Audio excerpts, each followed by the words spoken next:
பக்தி சுச்சுவேஷனில் போய் உட்காந்து பாடும்போது பக்தி பாடல்களை பாட போகிறோம். அதே மாதிரி திரைப்படத்தினுடைய கதைகளை சொல்லி அவங்க ஒரு பாடல் பாடும்பொழுது அது என்ன சுச்சுவேஷனுக்கு கேட்குறாங்களோ, அது லவ் சாங்கா இல்லை வேறு ஏதாவது திருவிழா சாங்கா இல்லை ஒரு மாதிரி சேடான சாங்கா அப்படின்னு சொல்லும்பொழுது அதுக்கு தகுந்த மாதிரி லிரிக்ஸ் கேட்டு அவங்க சுச்சுவேஷன் சொல்லும்பொழுது நம்ம அதை உள்வாங்கி பாடுறோம். அவ்வளோதான். நம்ம அதுக்காக பாடுற ஒரே குரல் தான். இதில் நம்ம எந்த அளவுக்கு மைண்டில் ஏற்றிக்கிட்டு நம்ம எக்ஸ்ப்ரெஷனோட நம்ம அதை எக்ஸ்போஸ் பண்ணுறோமோ அந்த பாடலை, அதை தான் இருக்காது. அதுக்காக பக்தி பாடல் பாடிட்டோம்னாக்கா உடனே வெறும் பக்தி குரலாகவே மாறிடுச்சு, இதுக்கப்புறம் அவர் குரல் பூரா பக்தி குரலாக தெரியும் அப்படிலாம் இல்லை. இருக்கிற குரலில் தான் அப்பயுமே அப்படி தான் பாடணும். அப்போ பெருசாக தெரியல.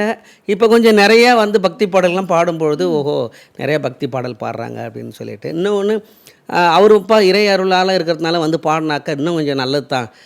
அது ஒரு பாசிட்டிவ் எனர்ஜியாக இருக்கும் அப்படின்னு நினச்சி சில பேர் கூப்பிடுறாங்க.